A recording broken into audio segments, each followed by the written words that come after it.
작은 학교가 아름답다. 사티시 쿠마르. 베다의 베다. 삶에서 동떨어져 있는 것은 무엇이든지 가르칠 힘을 잃는다. 교육을 삶과 삶의 문제들에서 떼어놓으려는 기도는 마치 죽음에 대한 생각을 자꾸만 미루는 것과 같다. 실제로 우리는 순간마다 죽어가고 있으며 죽음의 날이란 단지 그 마지막 단계일 뿐이다. 열린 눈으로 죽음이라는 현실을 바로 바라봄으로써 죽음 전에 죽는 사람이 진정으로 자유로운 사람이다. 죽음이 다가오는 것을 일상 체험의 하나로 받아들일 수 있는 사람이라면 죽음을 부드럽게 맞이할 것이다.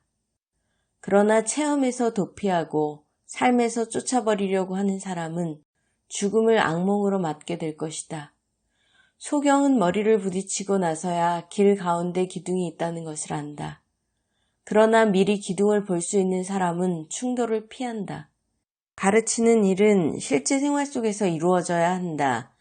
아이들을 밭에서 일하게 하고 어떤 문제가 생기면 풀어가는 데 필요한 지식, 우주론, 물리학 또는 다른 과학 지식을 주어야 한다.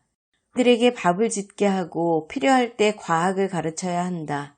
간단히 말해 아이들이 실제로 살아가게 해야 하는 것이다. 아이들에게 누군가가 옆에 있어야 한다. 그러나 그 누군가는 교사라고 하는 특별한 범주에 속해 있어서는 안 되며 실제 세계에서 보통 생활을 하고 있는 어떤 사람이어야 한다.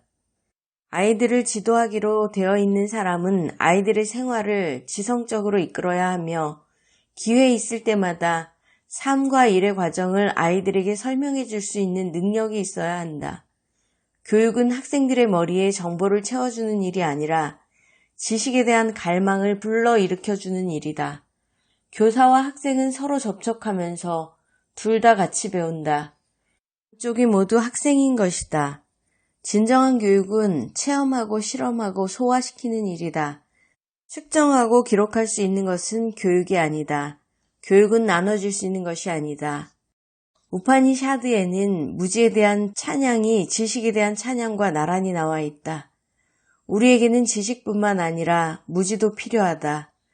지식만으로는 또는 무지만으로는 우리는 어둠 속으로 끌려간다. 그러나 적절한 지식과 적절한 무지의 결합은 영혼의 감로수를 준다. 세상은 너무나 많은 지식으로 꽉 차 있어서 우리가 그 모든 지식을 머릿속으로 채워넣으려고 한다면 미쳐버릴 것이다. 망각 능력은 기억 능력만큼 우리에게 필요하다. 교육에서 자립의 중요성에 대해 많은 사람들은 동의할 것이다. 자립은 매우 깊은 뜻을 가지고 있다. 육체노동을 해서 경제적으로 자립할 수 있어야 한다. 사람은 누구든지 자기 손으로 쓰는 법을 배워야 한다. 모든 사람이 어떤 일이든 손일을 한다면 그 혜택은 엄청날 것이다. 계급 구분이 없어지고 생산이 늘어나며 번영하고 건강해질 것이다. 적어도 이러한 뜻에서 자립성이 우리 교육 프로그램의 일부를 이루어야 한다. 교육은 학생들이 지적으로 자립하고 스스로 생각할 수 있는 사람이 될 수 있도록 해야 한다. 이것이 학습의 주된 목표가 된다면 전체 학습 과정은 탈바꿈할 것이다. 현재 학교 교육 과정은 수많은 언어와 과목을 포함하고 있으며 학생들이 이 모든 과목에서 여러 해에 걸쳐 교사의 도움이 필요하다고 느낀다. 그러나 혼자 힘으로 나아가서 지식을 얻을 수 있는 힘을 발휘하도록 학생들을 가르쳐야 한다. 세상에는 무한한 지식이 있고 사람은 저마다 자기 일을 하기 위해 어떤 지식을 필요로 한다. 그러나 삶에 필요한 이러한 지식이 학교에서 얻어질 수 있다고 생각하는 것은 잘못이다. 삶에 필요한 지식은 오직 삶 속에서만 얻을 수 있다. 학교가 할 일은 삶에서 배울 수 있는 능력을 학생들에게 일깨우는 것이다. 대부분의 부모는 자기 아이들이 봉급을 받는 일자리를 얻고 편안하게 살아갈 수 있도록 학교 과정을 마치기를 바란다. 이것은 교육을 보는 그릇된 방식이다. 배움은 그 자체로부터 가치 있는 일이다. 배움의 목적은 자유다. 자유는 타인들로부터의 독립뿐만 아니라 자기 기분과 충동으로부터의 독립도 뜻한다. 감각의 노예가 되어 충동을 억제하지 못하는 사람은 자유롭지도 않고 자기 충족적인 인간도 아니다. 우리 아이들에게 무엇을 가르칠 것인가 라는 질문이 우파니샤드에 제기되어 있다. 그 대답은 베다의 베다를 가르쳐야 한다는 것이다. 우리는 베다를 가르치면서 바이블을 생략한다. 우리는 바이블을 가르치면서 코란을 생략한다.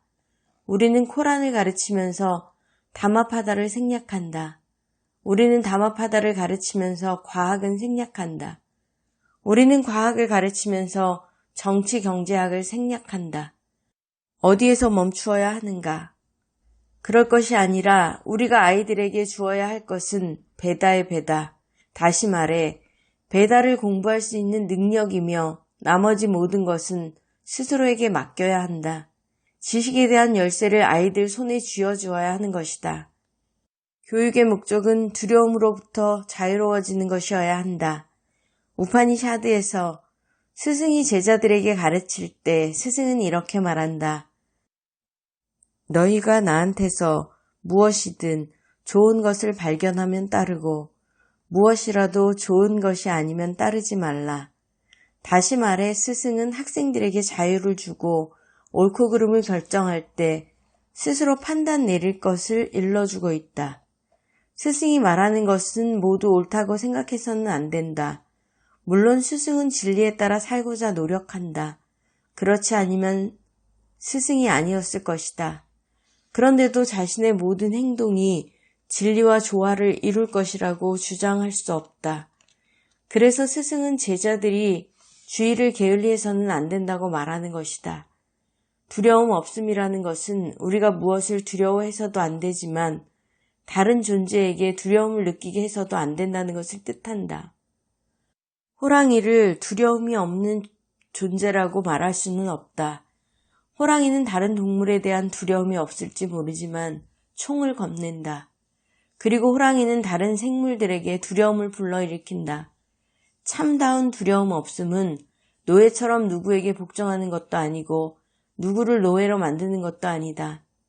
그러면 두려움 없음을 위한 충분하고도 유일한 기초는 자기인식이다. 자기인식은 교육의 근본 토대이다. 그러나 오늘날 아이들이 받는 교육은 이와 정반대다. 어떤 아이가 잘못을 저지르면 우리는 그 아이를 때린다. 그러면 아이는 두렵기 때문에 우리에게 복종하기 시작한다. 교육이 진실로 두려움 없음에 기초하지 않는다면 어떠한 사회 변혁의 희망도 없다. 아이들이 자기를 때리는 사람에게 복종하지 않도록 가르쳐야 한다. 유감스러운 것은 아버지 어머니들도 그렇게 한다는 것이다. 자기들의 모든 말을 믿고 자기들을 완전히 신뢰하는 아이들을 부모들은 신으로부터 받았다. 신은 부모들의 손에 완전히 진실한 제자를 안겨주었다. 그런데 그 아이가 매를 맞는다. 우리는 가정에서 먼저 두려움 없음을 가르치고 그것을 학교에서 이어가야 한다. 작은 학교가 아름답다. 사티시 쿠마르.